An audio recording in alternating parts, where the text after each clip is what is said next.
you become like overly defensive, Yeah. does that mean that maybe you have a propensity to like attack? Like if someone, like, oh, I was pushed away because of that too, but I wasn't direct bullying. It was more so behind my back, which I didn't mind because at least it wasn't affecting me as much. Once I went to art school, I finally had people who actually accepted me for who I was, and I had people that I could finally call friends. And sometimes, between friends, you'll tease and it's good fun, to tease each other, and it's a way of connecting with people, and I know that now, but I didn't back then, and I would get overly defensive if they like would tease me about something. I would like get upset and be like try and come off very confident and strong and dominant in an attempt to nip it in the butt if it were to become bullying. good morning, everyone. Welcome to the AmP&x podcast show. Good I'm Cynthia, morning. I'm the host of the show, and I'm really excited today because we have a new guest this week. Her name is Faye Sadens, and Yeah. she's calling us all the way from Belgium. But before we talk to Faye, I wanted to just give a little intro to AmP&x for those of you who are new and haven't yet subscribed to our channel. Please do. It makes our mission stronger. Also, don't forget, if you want to be notified every time we have a new guest, to subscribe. That's very important. But anyway, AmP&x was a brand founded by Robin Beement, and Robin experienced a real life domestic abuse situation. And that's really what the brand is about, shining a light on abuse to help inspire and give abuse victims tools that they can carry through the future and share their stories. And so we decided to create a lifestyle brand, AmP&x, that will encompass t-shirts, our beautiful peace pendants, which we'll talk more about. Actually, for every one of these purchase, we donate $1 to Peace Over Violence, and they help a victim abuse person escape via transportation, free transportation. So with that, I think our guest today has a very interesting story. It has a little bit of a different twist from our last guest, and I think it's just as important because it involves a very topical issue of bullying. And I think in the last decade, we've seen a lot of bullying, and we've seen the damage that it not only causes at that time, but for years forward. And so with that, Faye, do you want to share a little bit about how it started and then the journey it took you through? And then we can talk about how you evolved from that. I think one of the biggest effects that bullying has on people, especially when experienced at a young age, where the mental development is so important, is it really affects your confidence. And it made me into someone who's major people pleaser, always scared to do something wrong. My main motivator in life is disappointing other people. I'm so scared of disappointing people that I do my best as much as I can in order to avoid that. I have a huge fear of rejection because of this. It's something that definitely stems from that. I've also, once I moved here, I became overly defensive because of the fear of going back into getting bullied, and I wanted to avoid that as much as I could.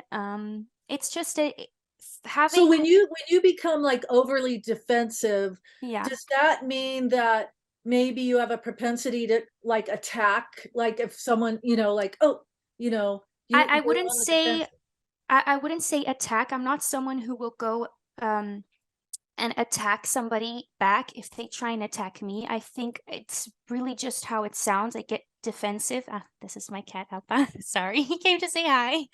Um, and it's more so. I'll give an example. When I first came here, I was also not accepted right away. At least not in the. It was a Christian school I went to. I wasn't accepted there either. I was a foreigner in Cyprus, but when I came here, I was also seen as a foreigner since I wasn't born here. I didn't grow up here. 13 years of my life were spent in Cyprus.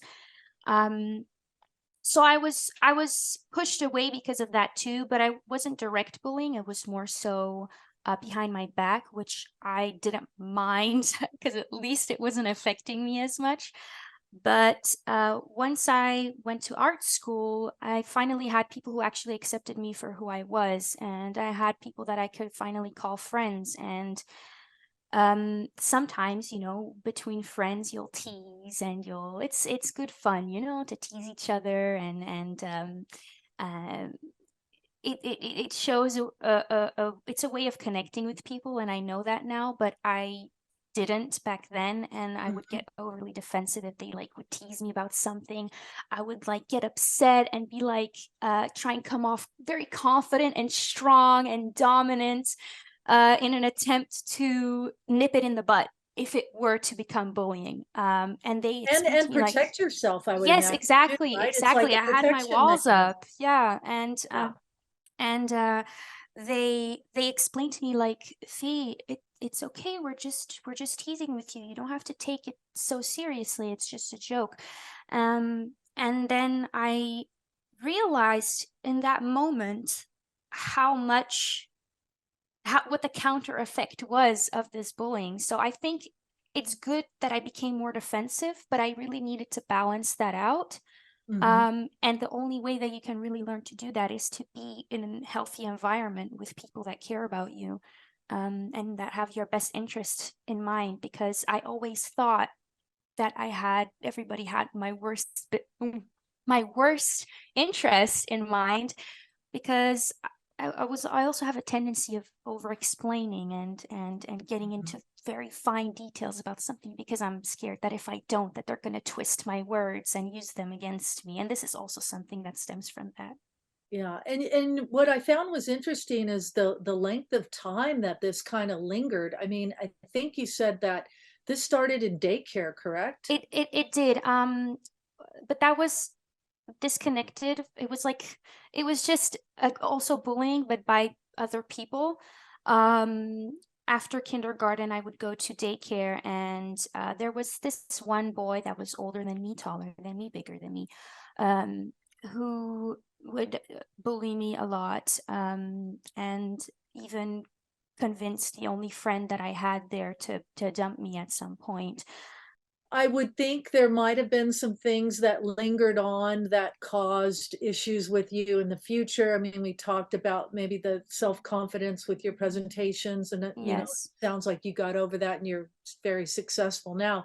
But like yes. trust issues, abandonment, Yeah, were yeah, yeah, there definitely. That's effects still a that main you thing. had Yeah. from that?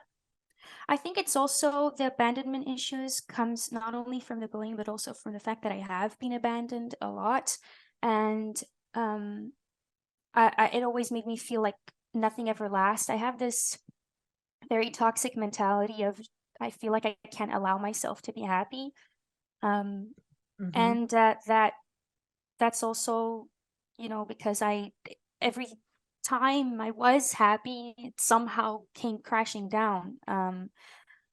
And it's just it's trauma at the end of the day. Sure, it might have been not as traumatic as a lot of other people, but I think because it lasted for so long and I literally grew up dealing with this on a daily basis, it really changes a person. And it's up to the victim to decide if they're going to let that make them stronger, or have it weaken them. And I think it's important to take control of that, because I don't have regrets. I'm in many ways glad to be a victim of this because it has made me who I am now, and I wouldn't want to know what I would be like without that, because I truly do my best to be a good person, Mhm. and that's also an Are effect. there some ways you can talk about how you think it did make you stronger?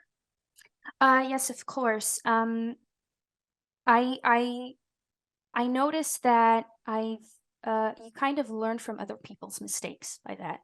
By experiencing these things yourself, you develop a lot of empathy for people who go through hard times, and that gives you the opportunity to also, be a voice and speak up about it, just like Ruby. Ruby has done this, and I think she's done such a great job with with this whole brand and all the good that she's putting out into the world. I think it's amazing, and I think it's such a good thing that came out of this, and I think that's really important.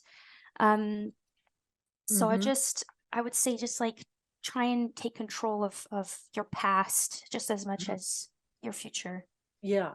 And I think that maybe talking back to that abuser, with some truth, right? Like, Oh yeah, you definitely. I know, think a good way to defend yourself when it comes to being bullied or abused in general, especially verbally, is you don't want to stoop down to the level of your abuser, um, because I think you're going to regret it in the long run, and it might. That's what happens to the it's like how I said before, the abusers often have experienced abuse. If you're going to stoop down to that level, it's yeah. kind of like you're setting yourself up to continue that cycle. So I think it's important when you do defend yourself to defend yourself with the truth, to speak up for yourself, but to also tell that person this, and this about them as well, how they're treating other people, how it's making them feel, and try and really make them think about what they're doing and the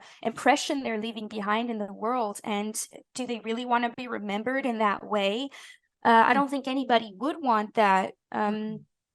But it's hard to explain that too, because at young age a lot of kids don't realize that, they don't understand that there's actual consequences to a lot of their actions.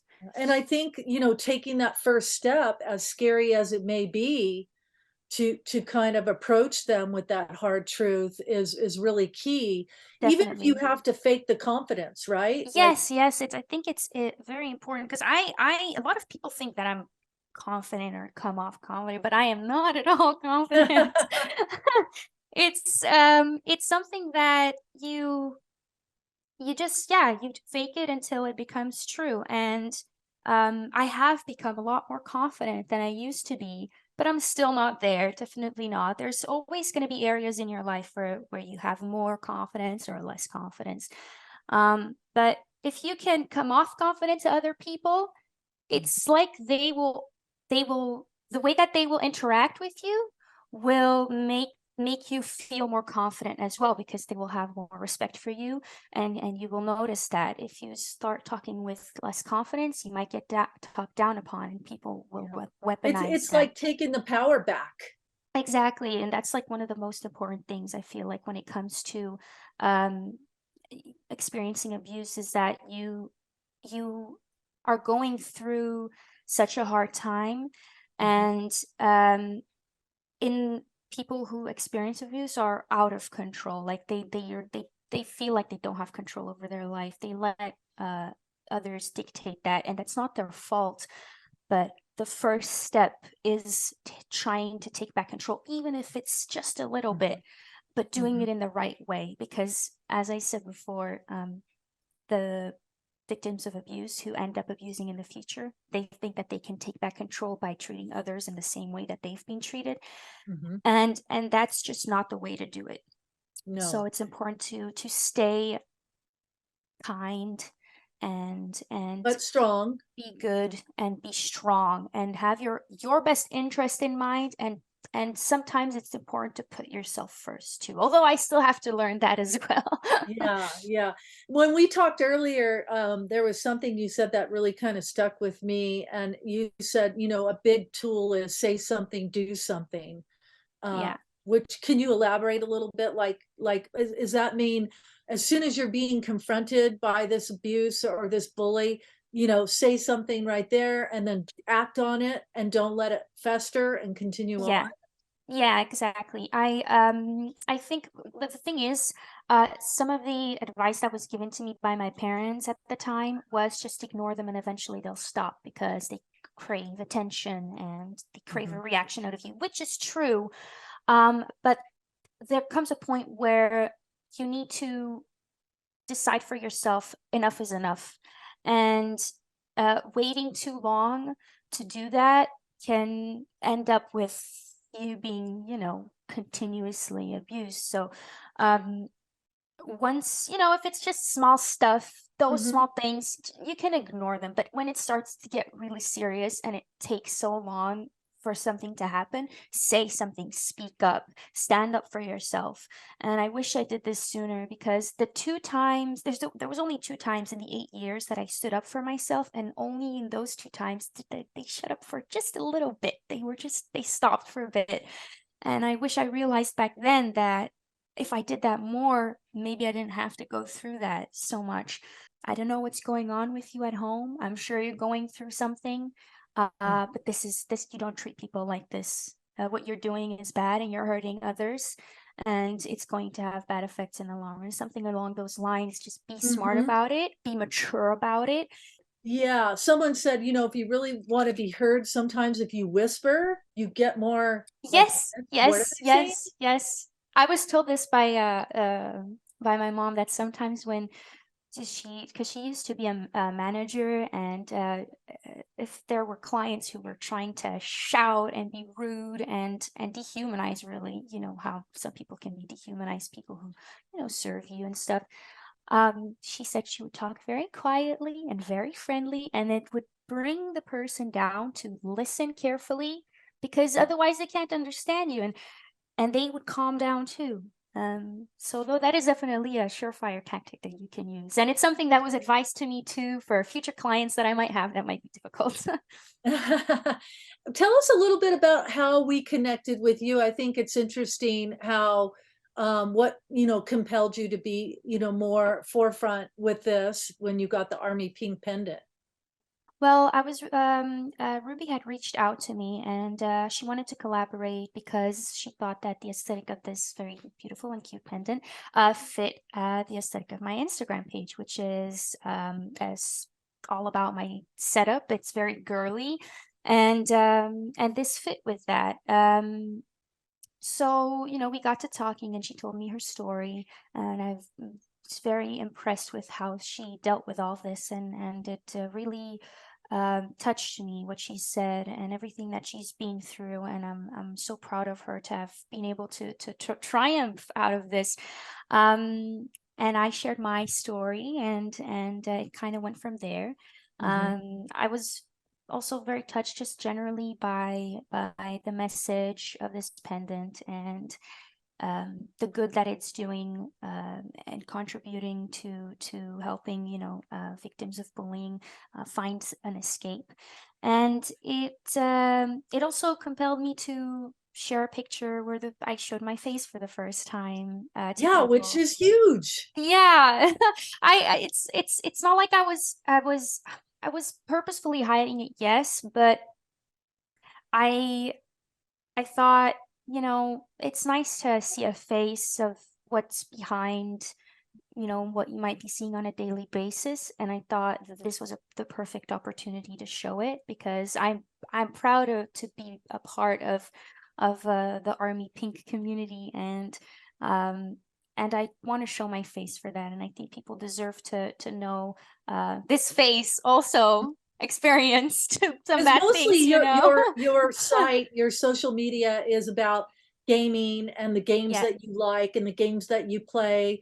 So yeah. this was kind of very different, right? Yeah, yeah, definitely. Definitely. But I think it's also in some ways you could connect it, because video games and all the things that my community generally likes, so video games and anime and all this geek stuff, it's all fantasy. It's all based in something that's not real and that could never be real, but it's like an escape.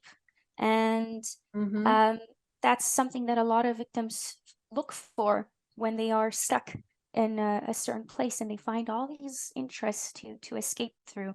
So true. I Yeah, mean, that's so what we love about the Army Pink brand, right? Is it does kind of foster strength.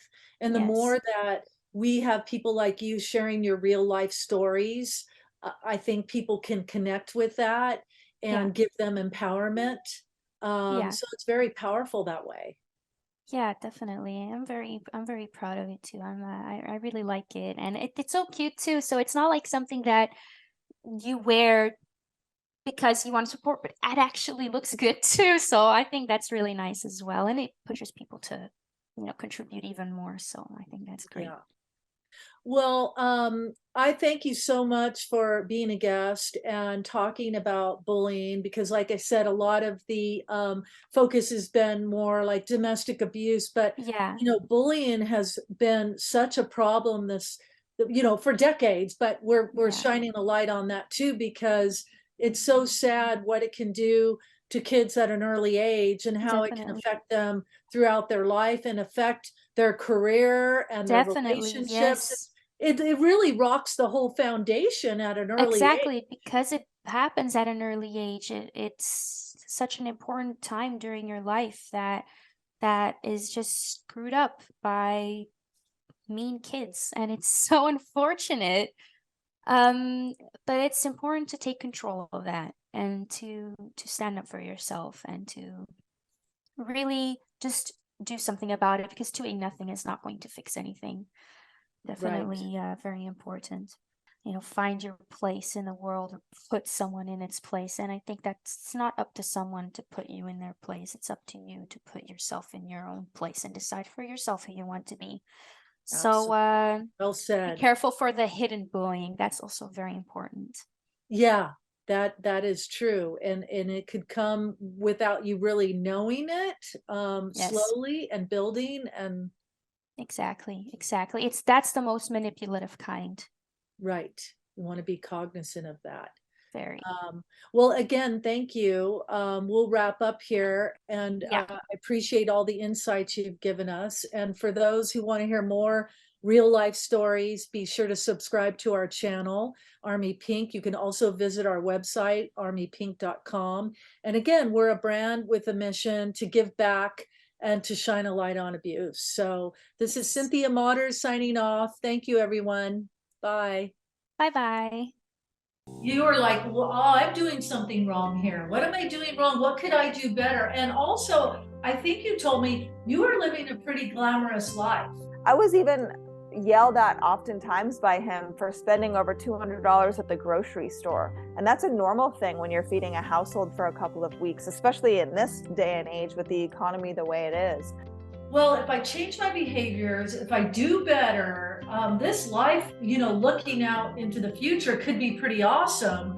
What can I do to change to make this work? Is that why you stayed in it? 100%. So that it's gaslighting, right? The gaslighting that took place where he had told me that I had remembered situations differently and that how they actually were was the way that he told me they were. So the gaslighting really affected my mental well-being, my mental health, and it did make me think that I was at fault for a lot of the instances and abuses that happened.